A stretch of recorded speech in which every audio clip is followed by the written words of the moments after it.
It's a difficult area, this, because there are changes in the brain that affect a person with dementia in relation to food. As we get older, with or without dementia, we're less able to pick up the taste of sweet things, and we crave more and more sugar. That's a normal thing. In dementia, this can be particularly strong, and you'll find that the person will eat a dessert far more readily than they'll eat the savoury part of a meal. This is not as much of a problem as it need be, because you really just need to make sure that the person is eating if you can, and not be quite so cut up about what it is they're eating. A lot of people living on their own will live on meat pies and biscuits and that's it, and they do survive. But ideally, yes, you'd want a more balanced diet. I think the way to achieve that is to make sure that you're making the food as interesting as possible, as desirable as possible, and as simple as possible to eat.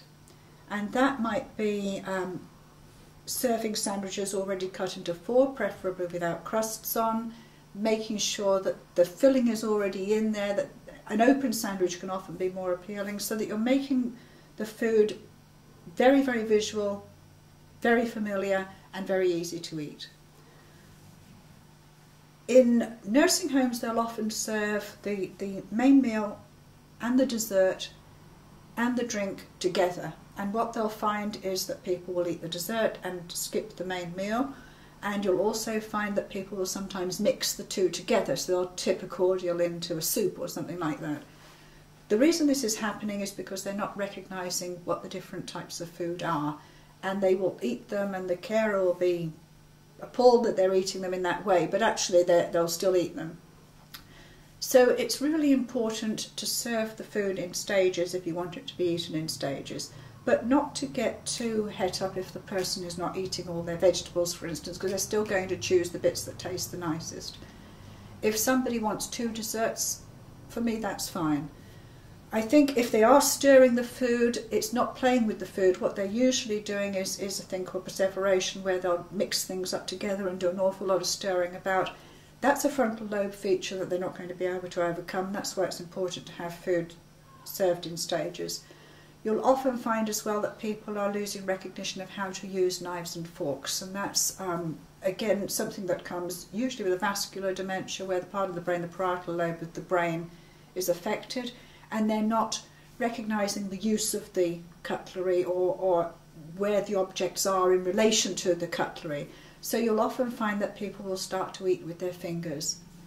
Again, that needn't be something that's too alarming, but if you offer finger foods, it will make it more acceptable, and people tend to like party type foods, the little buffet type foods.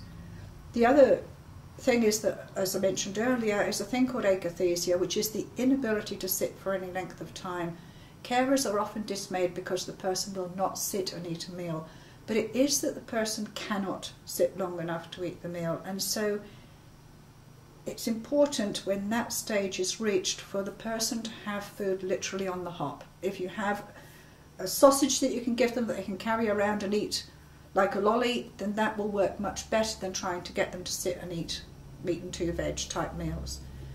If you can live with that, if you find they're still not eating, they're not getting enough nutrition, there are also the meal replacement drinks, which is not a cop-out. They are useful things to have as backup, and if the person really isn't eating very much at all, to use those as a meal replacement when you need to.